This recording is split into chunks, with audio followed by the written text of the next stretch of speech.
recording? I think we are live. Are we live? Let me check. I think tonight's going to be an adventure. We're Yes, gonna we are assume live. that we are live right now. That's all I'm gonna We say. are. Rona says we are live. Yep. So, hey guys, welcome to February 2025 Quilt Babble Live with Lisa and Rona, the traveling quilter.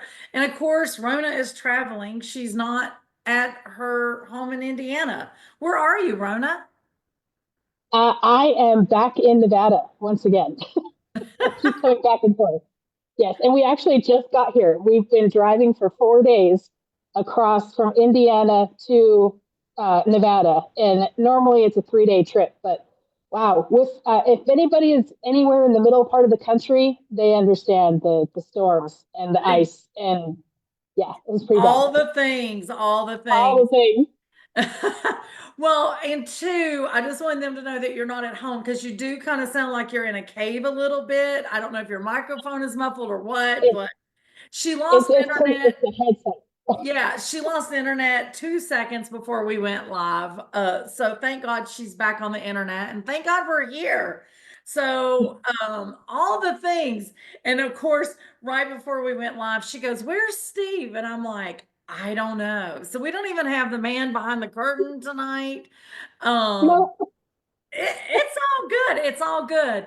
Guys, tonight, just like we said last month, tonight we're going to be talking about generational quilting and hopefully how to keep the tradition alive and different aspects of generational quilting.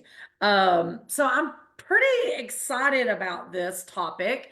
But before we jump in, Rona, tell us what's exciting in your world because the last several months we've had a guest on and you and I have not really got to babble about what's happening in the travel quilters world. What do you got going on? Where you been? Where you going? Like, tell us all the things. well, it's been a bit crazy actually the last few months because I've really been putting the travel into traveling quilter. Like I'm flying back and forth to the West Coast and then driving back and forth. In fact, like I said, we drove and then on no Saturday I take an overnight flight that's going to take me to Charlotte and then back to Indiana Oh and my then to gosh. Michigan for a guild visit and then I'm flying back here to Nevada and then once our new grandbaby, we're on grandbaby watch. She's When is coming the baby anytime now. due? She's not due for a couple more weeks, but our grandbaby number one, Clara, her birthday's on Friday.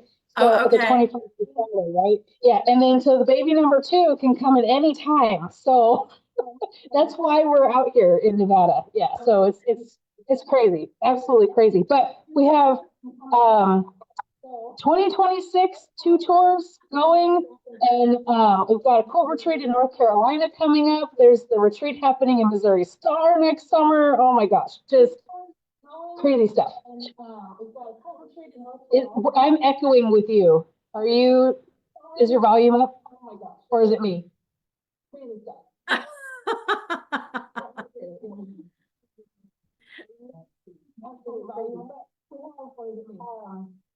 I think Are you, is your volume up? I don't think it's echoing on my end. I think it's something happening on yours. It could be. I don't know. I think there's a delay too. It's echoing on my end. I think it's something happening on yours. It could be. I don't know. I think there's a delay too. Here, Do we hear it? It's so funny.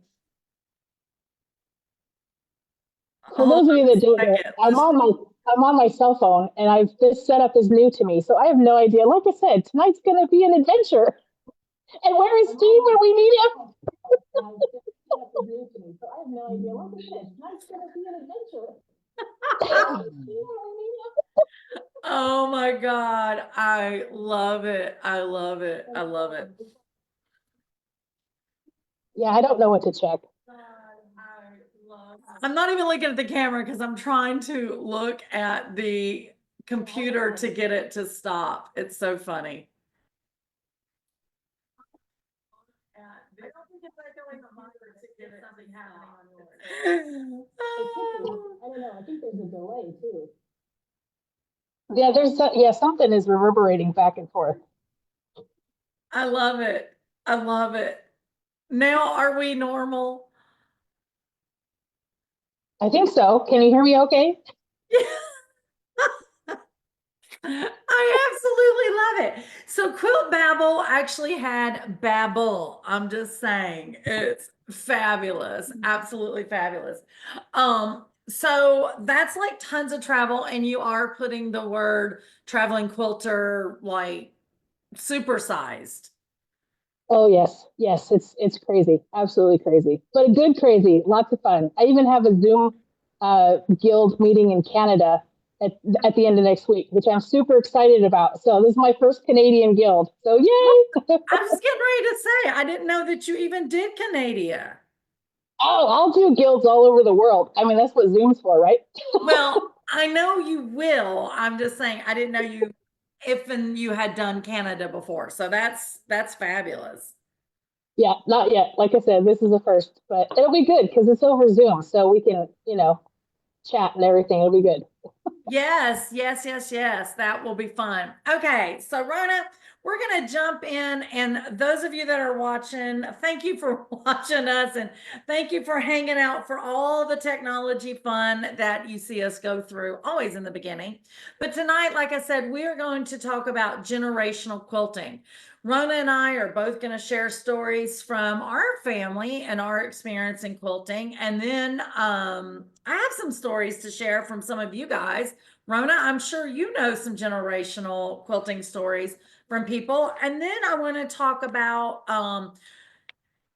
we're going to dive in. I know Rona is going to add into this, but we're going to talk about how to get family members interested, to keep family members interested from generation after generation, especially with this new, young, hip generation that's out there. They're so into tech. So to get them to sit down to an old time hobby, if you will, there's ways to still make it happen. But Rhina, start us off. Tell us, or I know the story, but remind everybody about, if you have longevity of quilting in your family on either side.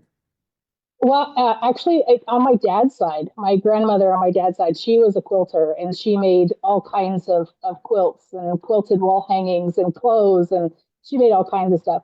But amazingly, she was not the one that taught me how to sew. It was actually my sister that taught me how to sew, which is funny because she doesn't sew. My sister, I mean, she doesn't make quilts. She makes clothes. I Right. don't make clothes. I make quilts. So we we work together. But yeah, Mama was a quilter. She and her sisters, they used to get together. They had those big old wooden frames that they would sit and Yes. gossip and share recipes and everything and do on the looms. And yeah, that's what I wish I could have been a part of. But of course, I wasn't alive yet. But when they were Well, doing that, but yeah. there is that whole age thing, depending on where you fell in the mix. Now, I wasn't really so very much like yourself on my mother's side. For those of you that don't remember, my mom was like next to the youngest of like 13 or 14 kids, or 12. I don't even know. You lose count after that many, but by the time I come along, my grandparents, needless to say, was very old. But had tons of aunts, uncles, tons of cousins around. So being at grandma's house was absolutely fabulous. And they would do the same thing. The quilt rack, the wooden quilt rack, was set up, and numerous family members or neighbors would be sitting around and stitching. And I can remember playing under that quilt rack. When no one was around, she would show me how she would stitch it, but I was really too little to stitch. And then by the time, I was old enough to really participate, unfortunately, she was no longer with us, but great memories of that. And Mhm.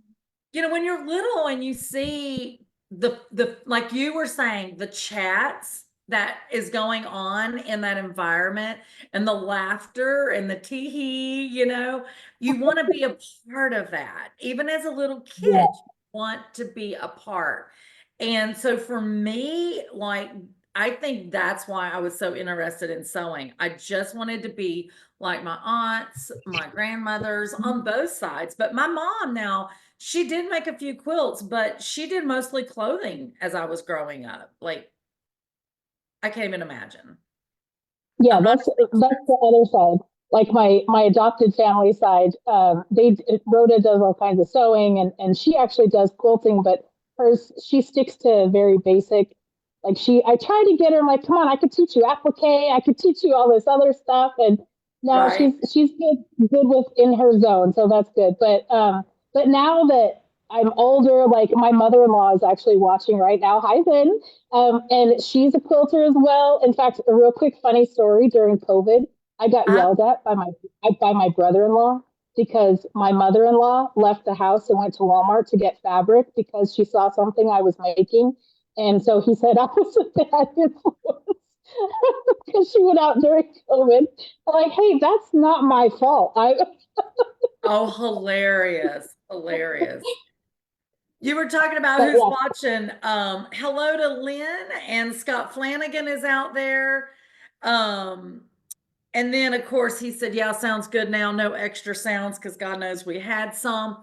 Those of you that are watching, definitely throw your comments in about what your experience was if you had quilters in your family, down the line. And sometimes I will say, Rona, I've heard stories where it almost like skips a generation, like yes. the grandmothers or the great grandmothers quilted, but then this particular generation didn't, and then the grandkids pick it up, Uh-huh. stuff. And forever so long, I was the only out of a bajillion great grandkids on my mom's side. I was the only one that actually quilted. And it hasn't been until the last X amount of years. I finally have two cousins that are actually older than me. They're sisters. They have picked up the quilting bug. And I absolutely love it because I have family members to, chit chat with. Teresa Justice is saying hi, and she loves the topic. I knew she would. Scott Flanagan said, learn the basics of quilting from my grandma, and I can't even pronounce that last name, but it was his mom's mom. Yeah. So for those of you that don't know, I'm sure you do, when we keep saying Scott Flanagan, he is the owner of Fourth and Main Designs, and he is a fabric designer and a pattern quilt designer. So, oh, it says let Steve in. Yeah. Hey, that's what he gets for being late to the party. I'm just saying. Lynn said, my mom made a lot of our clothes and made a few quilts. Everything I wore until I was probably 10 years old or older, my mom or an aunt or grandmother made my clothes for sure and absolutely loved them. I should say good morning, Miss Pam, but I mean, good evening, Good Miss Pam. evening. I love you too. You are so sweet. Teresa Justice says, Yep. my mom had a frame that hung from the ceiling. Yes. She made quilt tops in the spring and summer and fall and lowered the frame in the winter to quilt. Absolutely. Wow. I was going to bring that point up. How I was raised in the mountains of Virginia. Rona, where was you raised again? Washington State, actually. Western Washington. Washington and Texas, Louisiana, a little bit. Yeah. But you Mostly had the Washington. four seasons, unlike here in the Carolinas, right? You was raised with the four Right. seasons. Generally, yeah. Yeah, so that's the way it was for us, Teresa. Because during the spring and summer months, my grandparents on both sides did the gardens. My grandfather on my mom's side had the farm, so you had all the livestock to take care of. And then, like in the early fall, you had all the harvest stuff. But yeah, those big projects during the winter months, because you would get snowed in, it was absolutely fabulous. Yeah, So I'm that right was there the with you. same. That was the same for Mamaw. She was in East Texas, and they really don't have winters. I mean, it snows like once every 10 years or something. But Right. and during the summer, she grew up on a farm. Her and her sisters and brothers, they all worked the farm during the summer. Same thing. So in the wintertime, that was when they would get together and they'd make all the projects and everything. And yeah, Absolutely. definitely seasonal thing. On my grandparents' side, my mom's side, so we would go there on most weekends because they lived about an hour away, maybe a little bit longer, but it was where everybody collected, right? Because no matter what time of year, there was something going on. So we got to be with our cousins all the time, our aunts and uncles. You had the big meals, which was absolutely fabulous. But no matter what the task was, everybody joined in, right? Whether it was canning season, Yep, slaughtering the hogs, the whole 9 yards. But that's why, when it came to quilting, everybody was in. And yep. some great stories I'm going to come back to, but I want everybody to start thinking about the quilts from when you were a child versus the quilts you see now, because we're talking about generational quilting. And, we think of, 3 or 4 generations loving to quilt and quilt, but think about the generational quilt. We had one growing up, Rona. I don't know if you did, but there was this one particular quilt. Well, there was more than one, but there was one that was like at Mama's house, and there was one at our house. But in the quilt, I loved laying there and talking to my mom or talking to my grandmother and pointing out pieces of fabric and hearing the stories. This was your grandpa's shirt, or this was such and such shirt, or this was such and such's corduroy breeches. And so, did you have a generational quilt that had all of those pieces in it growing No, up? no, I missed out on that because, like I said, my dad's mom, I didn't see them very often, and Yeah. it was kind of like a special thing when I would go down to visit. So, no, the quilts, like the quilts that I got from her were, they weren't like generational stuff. It was actual, newer fabric that she had gotten and made for me. Um, but we did have some where, because during the depression and even afterwards they used whatever they had, so Yeah. yeah, there was all kinds of extra clothing that was too holy to wear anymore, became a quilt, or Yeah, different, anything that exactly. they had. Yeah, Yeah, the utility quilts basically is what we call them now, but that was yeah, the quilts, back then. And so one of the things that is, missed over time is keeping those stories. If I yeah, could go back, I would give anything to be sitting there with my grandmother and having those same conversations. But I mean, I was such a little kid. I think she passed away. My mom's mom passed away when I was probably like 8 or 9 years old. And it's amazing, as old as I am, I still have these memories, but it meant so much. I can't tell you what yeah. toys was bought at Christmas or birthdays, but I can remember those conversations because they were so precious. So, one of the key things that Rona and I would love for you guys to take away tonight is if you have some of those generational quilts, write the stories down. So as those quilts do get passed on, even if they're tattered, I have some that, well, Rona, you've seen them. I think you took pictures and you talked about them in the video when you first came to the shop. I mean, there's a couple I Mhm. can't even lift, really move around because they're so worn from age. Some of them's well over 100 years old. But to, write those stories down. So I encourage you guys, if you're watching this, and you have, older aunts or your mothers, your grandmothers, and if you're young watching this, start writing those notes. And if you're older and you're the one that has the knowledge, start writing the notes. Real quick, Rona, Joyce says, my granny quilted. None of her daughters, meaning her mom and 4 aunts, quilted. I'm the only grandchild of 20 that quilts. I can feel you, Miss Joyce. She goes, all 3 of my granddaughters have made quilts. Now, that's a whole other thing. So you've got some granddaughters. I have 2 grandsons, which they're too little to get there just yet, but I'm like, can I get a granddaughter? Like I'm hoping. Teresa Justice said once she invited a group of ladies to come and quilt with her, and after they left, she ripped out all the stitches. Was that your grandmother or your mother that ripped out all the stitches? Or was that you, Miss Teresa Justice?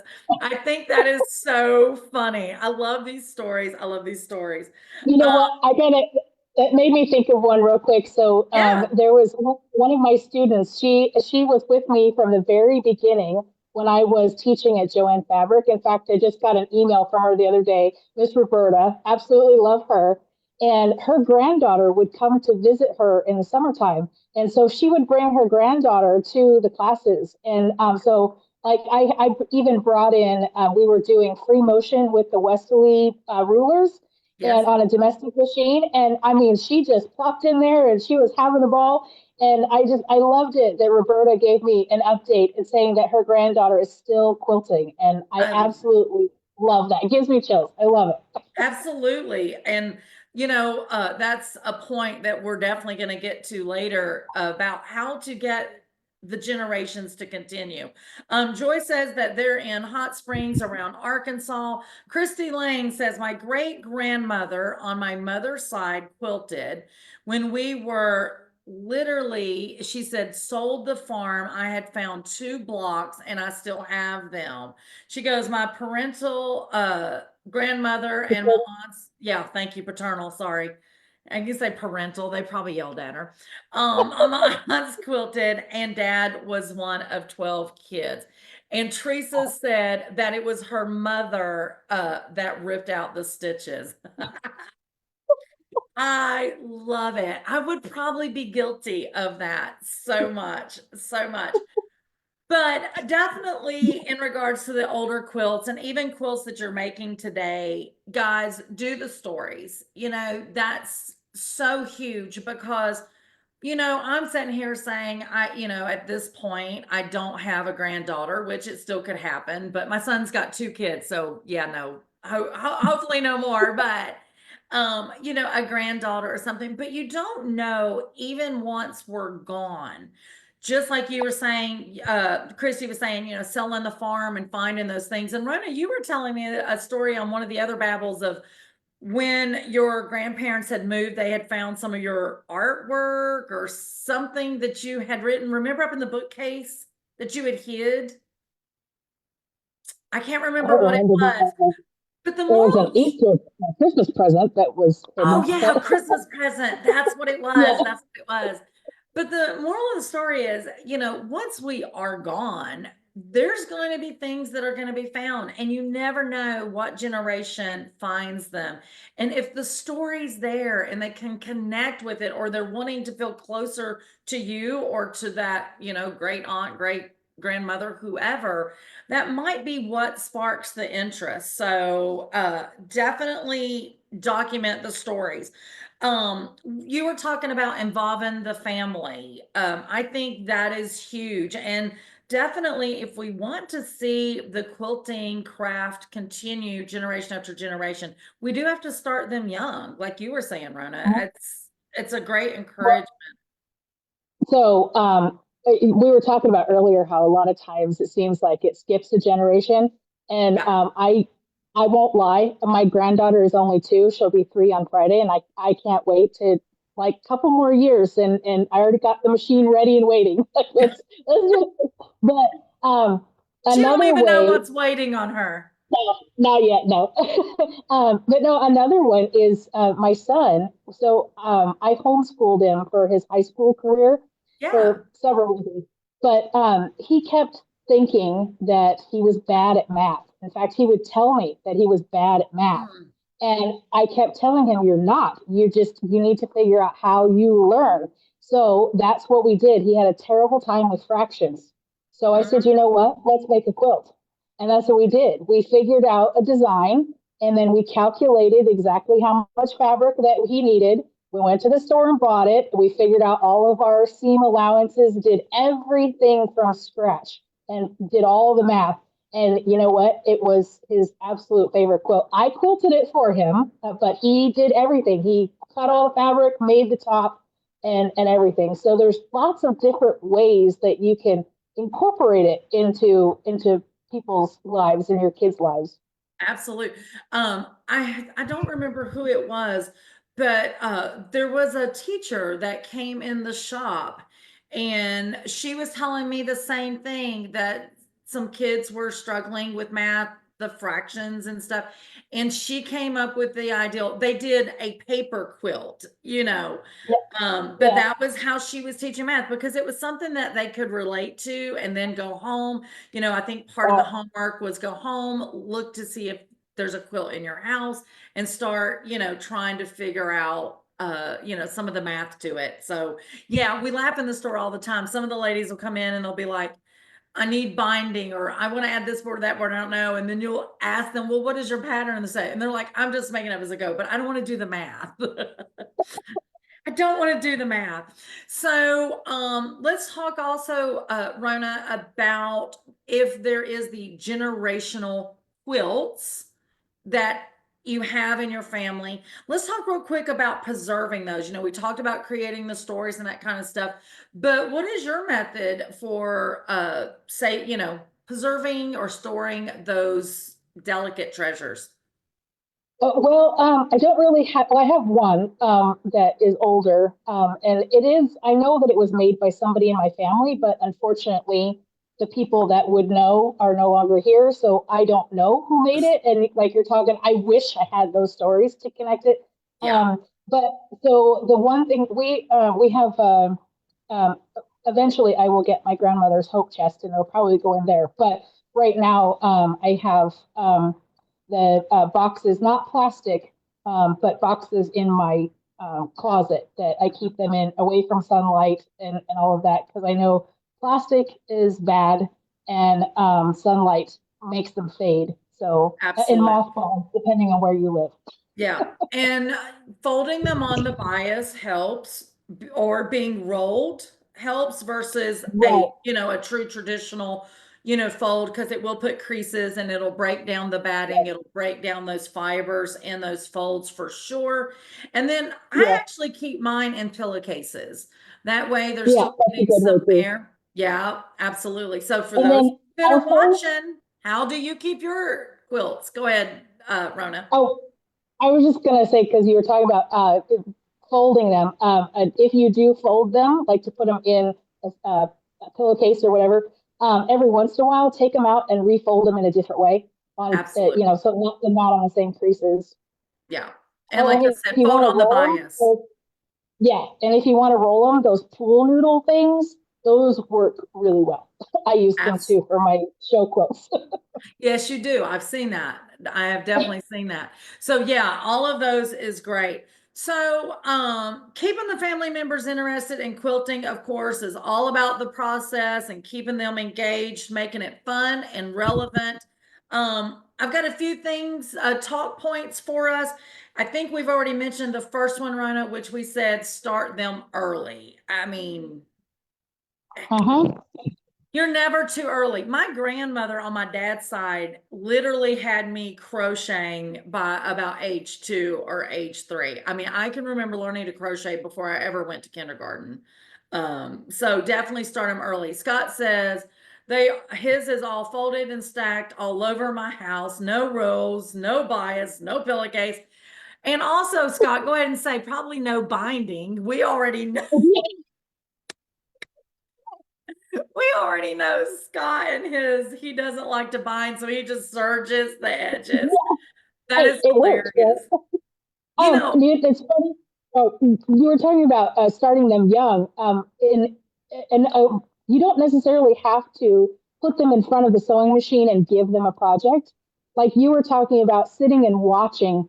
And yes, that was one thing that I did with my grandmother, my mom's mom. I spent more time with her when I was little, and she would do needlepoint, not embroidery, but like the with actual yarn yes, and I would sit and watch her. And I mean, for hours, she'd sit in her chair and do that. yep, And so that sparked the crafting in me in general. So I absolutely. think just sitting, have them sit with you while you sew, you know? On my mom's side, the one I was saying, there's a million aunts and, they'd have the quilt rack and stuff. When my grandmother would be piecing, she would have the bag of, like you said, scrap fabrics, wherever it come from. And so my job, because I was too little to do too much, was I got to stick my hand in the bag and pull out a piece of fabric, or she would just let me choose what piece of fabric went next. So that was fabulous. On my dad's side, whether she was doing a quilt or, like I said, she crocheted, and I can remember her doing granny square afghans and that kind of stuff. But she would sit in the chair, and nowadays we have design, or some people, if they got room, they have design walls, right? Well, me, I still use the floor because that's about the only space I have. But Grandma Dorothy, she would have me lay out all the blocks in the floor. And so when she was ready, I got to go get the next block and bring to her, whether it was quilting or crocheting. So, like you said, I couldn't touch the sewing machine or do that kind of stuff, but I was still such a part of, the organization. And I would, tell my mom and dad later that night, I have mom, I'll do. So yeah, there's a Yep. part. Yep. Scott Scott says he said, only has 50 that needs binding, only 50.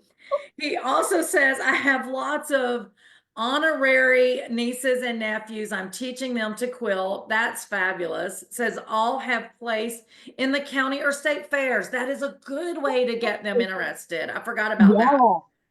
He said one specifically is 12, and she is my hope for going a long ways in quilting. Sounds like she could take over Fourth and Main, maybe, designs in latter years. But 4-H club and county fairs and that kind of stuff, Girl Scouts, brownies, that is a good way to get them into sewing or quilting for sure. Yep. I think we've already hit on topic 2. It was share stories, the highlights of the sentimental value of quilting, and by sharing the stories about family quilts and the people who made them, this can create a deeper emotional connection to the craft. You all know Steve finally had or logged into our back end. He may chime in later because I know he has a lot of sentimental stories because we had the same grandparents. So there you go. Collaborating on projects, Rona. It says work on group projects with other family members to contribute into a piece. This fosters a sense of teamwork and ownership. Absolutely. We did this when Jacob was really little. I was working on one of my first quilts, and I had took what I had kind of already started down to my parents one weekend, and Dad was putting his 2 cents in where fabric should go. I know Steve was there. I can't remember if he chimed in too much. Mom was sewing as I was doing X, Y, and Z, and Jacob was having a part. And it was a really good moment in time because unfortunately it was right when my mom had started her battle with breast cancer. And it was just a great distraction from what really was going on in the family. And at SewEndipitous, Rona, we say unexpected happiness in every stitch. And that's what quilting is, right? It really is, especially like you said, when you get other people involved. And like I try to get my husband involved. I'll, have stuff on my design wall. And my favorite one is he told me one of my quilts looked like Skittles threw up on the wall. But you know what? I mean, even those comments can be helpful, but Absolutely. it's true when you get more people involved, and that's what builds those memories too, that Absolutely. you remember. Yeah. Yep. Well, I mean, look, I've drugged my brother along, and he's already had his first fabric collection. He's in a beginner's quilting class. He's actually working on 2 quilts at the time. But I mean, I can't take full on credit because obviously our aunts, our grandmothers, our great grandmothers is a part of that. But I definitely drug him into SewEndipitous. Scott is laughing. I'm sure he's laughing at dragging Steve along for sure. So the next point is a modern twist. So it says incorporate modern fabrics and patterns and techniques to keep the craft current and appealing. This is to the younger generation to get them pulled in. Mixing traditional methods with contemporary styles can make quilting feel fresh and exciting. You, Rona, do a workshop, traditional to modern, right? Right, where that's more in the design process where we talk about how to take traditionally pieced, so it's your traditional blocks like the turn dash and all that, but using color placement and your fabric placement, it makes them look like they're more modern. Like you can make them Right. three-dimensional looking, all kinds of things. But I also encourage people to not just use cotton. I mean, obviously, when you're first starting out, you want to stick with cotton. But as you grow and experiment, I mean, try different types of fabrics. Try like silks or anything that sparks your fancy, and just play, because that's part of it It is is. playing and using your imagination. I love the crazy quilts because you can Oh be as crazy as you want, and no matter what you do, it comes out fabulous. Guys, just yeah, as a reminder, Steve posted in the comments one of the blogs that he had wrote. I don't know how far back, but it was called "The Benefits of Including Children in the Quilt Making Process." And then there was another one, "From Digital to Quilting: How to Engage Today's Generation in Traditional Quilting." Okay, so the next one on our list, Rona, was classes and workshops. I think you already kind of, talked about this a little bit, but definitely, I keep trying to figure out a clever way to have a class in the shop. I don't want to use the word mommy and me because I don't want to limit it to mommy and right. me. I keep trying to come up with a way where some adult with a non-adult can come into a class together. One, to help that. It could be a grandmother and a grandchild. It could just be a next door neighbor and a neighbor kid, right? It doesn't have to be blood. And then the other thing that I've been wanting to do and just can't come up with a clever name, but my partner and I, we have so many people that quilt and their partner comes with them. I mean, Saturdays we get it a lot where the partner is coming, and sometimes they're just dragged along so they can pay for it. And sometimes they're dragged along because they have a good eye for color and fabric matching. But, sometimes I don't think the partner in crime really understands how technical quilting is. So I think a class for them to come in with their quilty family member would give them a Yeah. whole new perspective of, George, stop interrupting me. I've had to seam rip twice just because you want dinner. Well, and I love the couples that you see where one of them is the piecer and the other one is a long armor. Like Yes. I've seen that so many times. Yeah. And I love that. So yeah, that's a really great way to kind of, encourage other people to come along. Absolutely. Yeah, there's a lot of men out there. The women want the long arm, they get it, and then they're intimidated by the big equipment. And the men come in and like, oh, I'm gonna figure this out. And they do amazing. That's the great thing I love about any craft, honestly.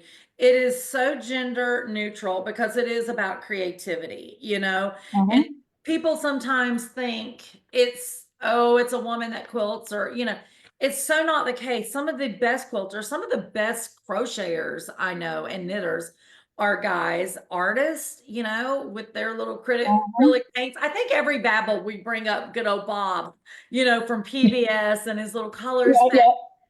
Or K that's facet. yeah, oh yeah, oh my gosh, K Facet for sure. Mhm. Absolutely.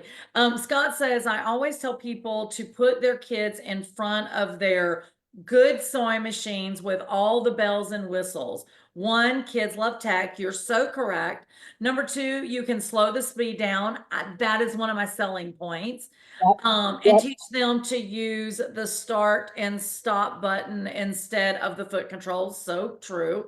It is easier to little kids. And then three, there is nothing that the kid is going to break that a tech can't fix. Worst case scenario. Absolutely. That's I, true. I totally Yep. agree. I think Steve is a prime example. I put him on a featherweight. Now that he's on a computerized, he'll never go back. Hey, I love my featherweight. Absolutely. Okay, another key point was quilting bees. Maybe in your family, host a quilting bee or gatherings where family and or friends can come together, quilt, chat, and enjoy each other's company. So one of the ladies that I would have loved to have had on tonight, so her family is like most of us, they're everywhere, Rona. And Mhm. I want to say once a week or twice a month, they Zoom. And cousins, aunts, I want to say maybe her mother too. Anyway, they literally jump on Zoom like most of us did during the pandemic. And I don't know if that's where that started. I can't remember what she said, but still today they are religiously on that Zoom and they're coming together and quilting together, even though they're in different states. I I love that. I I love love that. it. I do too. My cousins that have finally started quilting, we talked about that because one is up in Michigan and the other one's in Kentucky or Tennessee. And of course, I'm in the Carolinas. And, we've talked about doing that because it's so hard for, me to get off work. They're both blessed, they're retired. But, it's not happened. And I keep thinking, Lisa, you need to just make that happen. But yeah, you got to stay in touch with family and yeah, keep it going. But definitely, if family members are connecting, other family members are going to have what is that FOMO? Yeah, fear of missing out. Yeah. Yeah, so they're gonna be like, wait a minute, if I've got to like iron some fabric or start some fabric to be a part, I'm in. Who doesn't like a good sous quilter instead of a sous chef? Like, I want somebody to press my stuff Oh, for me so I can keep sewing. oh, see, now I just want somebody to cut it for me and then I'll be good because that's it. That always takes longer. Oh, come on, stripology, stripology. I know if Diane Quirk is watching this, she just fell out of her seat. Okay, so the next one on our list was gift giving. Create quilts as gifts for special occasions like weddings, birth, or graduation, knowing that the quilt will be cherished and can be a powerful motivator for other family members and generations to get involved. I think that's a great one. I do too. And I know of one family, or met a family that every time that's their tradition is every time somebody in the family gets married, whoever the matriarch or patriarch at the time makes them a quilt. That's the tradition. And they've been passing that down through generations. And Oh I my think that's gosh. awesome. Yeah. That is absolutely priceless. If I sort of say if I had a wedding quilt like that, which I would have had two because I was married to one, maybe just get married so you can get the wedding quilt from the family. I'm just kidding. Yeah. I'm just kidding. But that's really cool. And, like I said, it's a great way to get all those generations involved because, the younger kids, especially teenagers, I think also, everybody loves to be a part of a good secret. And I don't know about you, but I love thinking of the gift that is going to make the receiver cry. No, why? I I just want okay. you to be My touched. sister and I, my sister and I do that every year. Like, who is gonna make Rhoda cry every? And I still hold the number one spot. She hasn't beat me yet. One year, so her best friend passed away, and when she did, I mean, we all called her our aunt. That's how close they were. And so, but all of her fabric, because she was a quilter as well, so all of her fabric came to Rhoda, and including projects that were half done, all of that stuff. And so I went out there and was helping her dig through these huge garbage bags of full of fabric. And I took a couple of the ones that were unfinished projects and took them home with me. And she completely forgot that I had taken them home. And so one of them was a Christmas fabric quilt. And so I finished it and I embroidered it and everything for her, and then wrote a little card that it was and what it was and who it was and everything. And I told my because I couldn't be there when she opened it, and I Oh, told my sister, I'm like, when she opens this, I want to be on a live phone call. I want to see her face. I want to. Yeah, yes. I took the cake for that one. But that's how powerful. And Yes. again, like you were saying, it doesn't have to be blood. It could be somebody that's like family or, friends and extended family. So yeah, it's the power of quilting. Absolutely. It really is. One of the points on here was social media. And, even though Zoom is not social media, it is still technology. It's a way to keep, family connected. But, basically using social media to share your journey as you're putting this quilt together, asking your family and friends for their input, auditioning fabric. Do you think this goes in this mix? What do you think about this fabric for the border? It's a good way to spark those conversations with friends and family and you never know, they might be so inspired that they too want to join in on a quilt or create their own. I like this next one because I'm so competitive, but quilting challenges. Oh, that's a good one. See? Oh, so it says set up a friendly challenge or theme project to keep things interested and provide a sense of accomplishment. Now, I'm just going to tell you, I can see my family throwing down on this. Like, both sides of my family, my mom's side and my dad, were all pretty competitive, don't want any family member to beat you out. So, maybe doing like a little wall hanging or even, like the fabric postcards or something. Make the postcards and send it from families and I don't know. There's so much you could do. Everybody makes a stocking for Christmas and whoever's got the best, decorated stocking and all the families voting on it or there's a I way. like the one, like the guild challenges that I've seen. I love the one where they picked like one of the ugliest fabrics that the group decided on was the worst. And the challenge was you had to incorporate that fabric into a quilt. And they were little, minis. But Yes. I mean, yeah, there's all kinds of fun stuff that with challenges. I love that challenge. Our guild has done that a couple times, and I will tell you, not one time has any project came back ugly. You can No. take the worst fabric. The joke is, I don't remember the first person I heard say it, but you take the ugliest fabric and it's only ugly until you've chopped it up enough. You can eventually get it chopped Yeah, up enough. It is no longer ugly. It is so true. that is Scott true. said, That is I true. would do a throwdown with you, Rona, Tracy, Nancy, and Steve. Oh, it Now sounds like that it's would on. be fun. I know. Challenge accepted.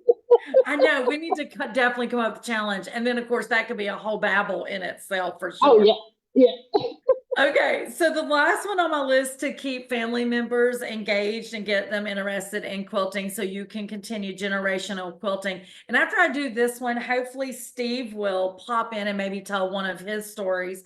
But the last one on my list was family quilt shows. Organize an informal quilt show within the family to display everyone's work. This can be a fun way to celebrate and appreciate each other's efforts. Now, when I think of that, I don't know about y'all's family, Rona, but for me, I'm just thinking about when all the family comes together, everybody brings food.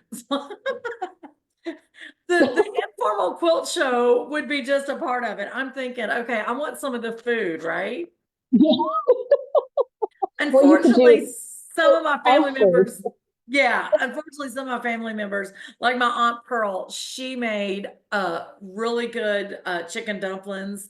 She's no longer with us. And, some of the other aunts that did really good stuff, is no longer with us. But family gatherings bring food. So I really liked that one. But how cool would it be, even if you're not all together, jump on Zoom and do a little informal show and tell of whatever the project is.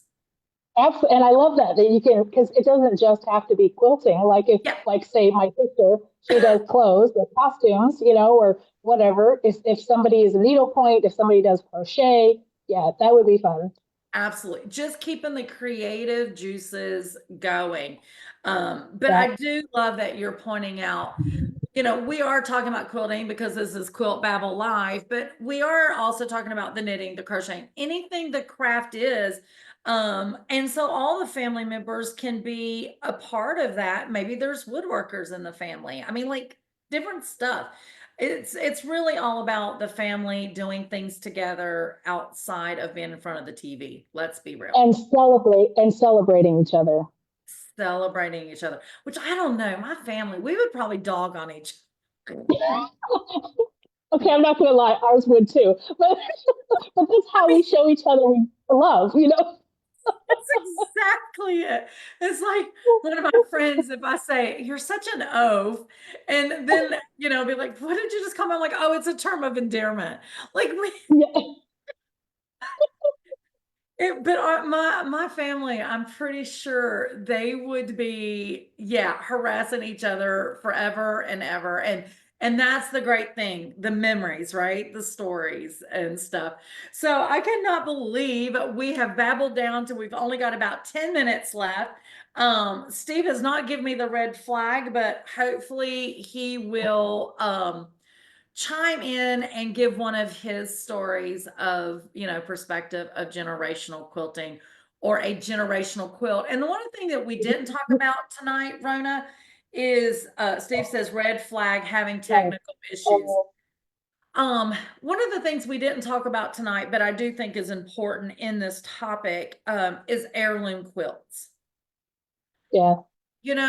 We talked about the utility quilts that have the stories of, this shirt, your grandfather wore, your uncle wore, your cousin wore, and, now it's in tatters and it made it into this utility quilt.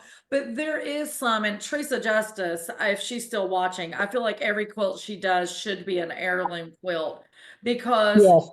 the hand stitching, whether it's applique, English paper piecing, and then she's hand quilted it. Those quilts to me should be an heirloom quilt that is passed on from generation to generation. I have one that I ended up getting custom quilted. It's not hand, stitched, but it was the Bumbleberry Pie quilt that I did last year. Pattern designer was Nancy McNally. The fabric was from Lewis and Irene, and I was doing it for a shop sample so we could kit it.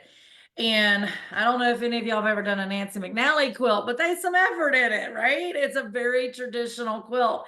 And as I was going through it, I thought, man, I put so much time in this. So I did have Linda Gibbons, one of the local ladies, which is an award-winning hand, free motion, long armor, custom quilting, quilt that quilt, because I'm like, this is going to be one I am going to put the story to, and I am going to pass on, to my son, and hopefully they cherish it and it goes on as an heirloom quilt for sure. Teresa Justice says, thank you. Teresa, I could sit and sing your praises from now to eternity.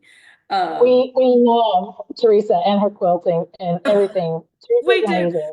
There was a lady in the shop today. It was her first time in the shop, and she's wanting to get into quilting. And so she was just coming in to look for, a very simple pattern, just some straight seams. I think she does clothes.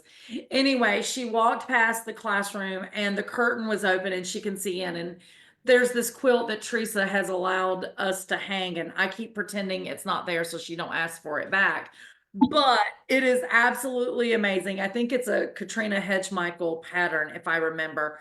But anyway, the lady just stopped in her steps, and she was like, oh my gosh. And I was like, yeah, that's all you can say is, oh my gosh. Oh yeah, that's like the first time my aunt came. I was working the Reno Quilt Show, and she came. I remember she came in and she went and looked at all the quilts on display, and she came over to my booth and she said, "I had no idea." She just thought that quilting was, little old ladies sitting around doing their little stitching, and yeah, no, yeah, I, there are some just amazing talents, and yeah, and Teresa's one of them. I mean, her quilts are stunning. She really is. Every one of these shows I go to, I think, oh my gosh, I could never see another quilt that could amaze me like these quilts. And then you go to another show, and there's more Yep, quilts that just absolutely blows your mind. Techniques yep. that you wouldn't think of. Like you were talking about using different media and stuff. In the Cabarrus quilt show last year, there was a lady there. She had a couple quilts in it. They were out of leather. I, it Wow. it was just crazy. Christine Lang said Teresa is a sweetheart. I agree with you, Christine. She is a sweetheart. And one of the things I love, it's turned into the Praise and Teresa show, but Teresa enjoys teaching the art of quilting. And she has the patience. God knows she taught me English paper piecing. But she has the patience to teach. And that's really what it takes, right? If we get our kids It does. involved, you got to have patience and, give them grace. And right, and you got to have the passion that comes across, because I think that's a lot of what kids, especially younger kids, pick up too, is your passion for the craft, and they want to be a part of that. So Yes. yeah, but definitely patience all around, whether you're teaching a child or an adult. I mean, sometimes because everybody starts at the beginning. So, and we all have to work through each step.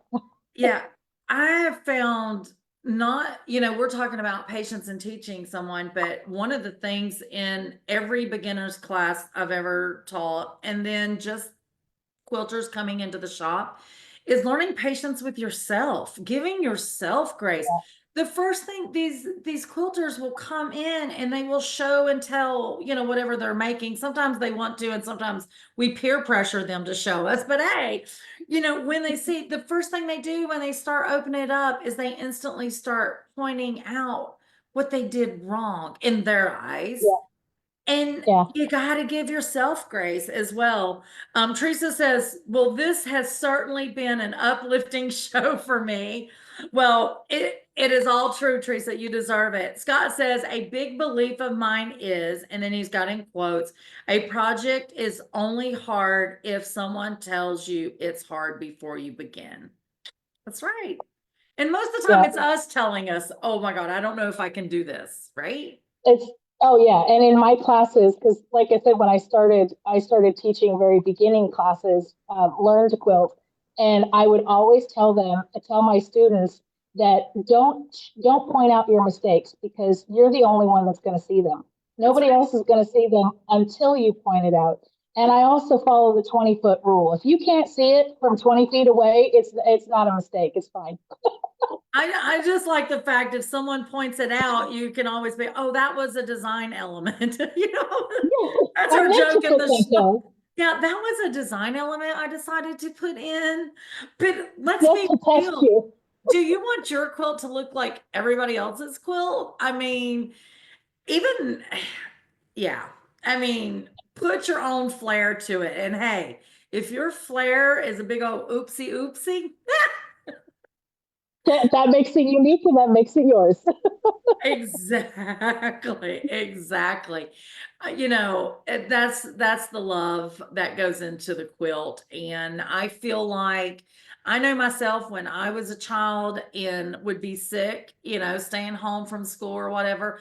If I was wrapped up in an Afghan that my grandmother made or a quilt a family member made, I mean, to this day, I am 50 some years old and I can just remember feeling special wrapped up Yeah. in that as my mom would be, taking a cold washcloth to my forehead or, trying to, get me to drink something. But those homemade blankets, there's magical It's powers in like a yeah, and it's like a safety blanket, like a safety thing, especially when you're a kid. And yeah, absolutely. I 100% I can remember times like that. And then the soup and the crackers and trying not to it. get it on the quilt. Absolutely. Well, the funny thing is, a lot of quilters get into quilting, even though if they've been exposed to it, right? Maybe they haven't quilt, but as soon as they find out they're getting that first grandbaby, it's Oh like yeah. all of a sudden, oh, I got to make it a quilt. And then, of course, they get the quilting bug. But, you know, just because someone in your family maybe has not started quilting or showing interest, there's always hope that That's true. somewhere down the way, and then t-shirt quilts, that's another one that gets people into quilting. I would never have Uh-huh. that as my first quilt, but I know a lot of quilters started out because maybe their teenager was graduating high school and they wanted to do that t-shirt quilt of all their, you Yep. know, shirts of I would growing. do teaching. Yeah, I taught t-shirt quilt classes at before, and yeah, I had a lot of students that would come in and they'd never quilted before, but they wanted to make a t-shirt quilt for whatever reason. One lady came in, and God bless her, we worked hard on that one, but we finished it. She brought in a bunch of t-shirts, but also this sweatshirt because Mm, it was his absolute favorite sweatshirt that he wore everywhere all the time, and we got it so that it actually had the pocket because it had one of oh, those front pockets. yeah, And so we actually had it so the pocket was still in the quilt. So you could still like put your hand through and everything. So that one adorable. was fun. Yeah. So many things, guys. Those of you that was watching us live and chimed in, I know I can speak for Rona on this. Thank you so much because it's so much fun to hear your guys' stories, comments, and points of view. It's amazing. Pam Satterfield says, "Oh Lordy, a design element. Now I know what to say about all of my quilts."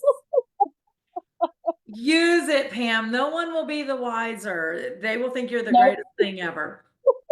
Exactly, exactly. Scott says, very fun babble today. Thank you, Scott. What makes it fun is you guys chiming in with me and Rona, because we babble yeah. all the time amongst ourselves, but to get a little extra input is fabulous, isn't it, Rona?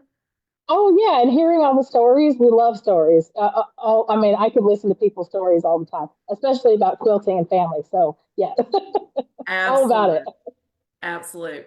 Guys, thank you so much. We will be back here in March. It will be the third Tuesday of the month. Can't remember the topic, but you'll know it soon enough. Steve will start marketing it. Rona will start marketing it. For those of Oh, you, oh, it's our Quilt Babble is on the 18th of March, which is the day after St. Patrick's Day. what does that mean? I don't know, but St. Patrick's Day. My Irish blood loves St. Patrick's Day, so we may need to Just, bring a little drink to drink with me, or who knows. just saying. Maybe we Maybe can you'll do have, we can, we can do holiday quilting. yes, maybe you'll have your Stonehenge quilt hung up or something because it's green. So it is. I'm trying to remember where it is. I'm trying to remember This where girl, she travels to and fro so much, and she packs her quilts with her when she's teaching and speaking and all the things. But moral of the story is, guys, thank you for tuning in tonight. Tune back in March, the third Tuesday of the month. We will be here continuing to babble, and we want your input. Right, Rona? Absolutely, 100%. We will be here, and we hope you will be too. Absolutely. Guys, have a great night, and thanks again. Bye. Assuming I can say bye.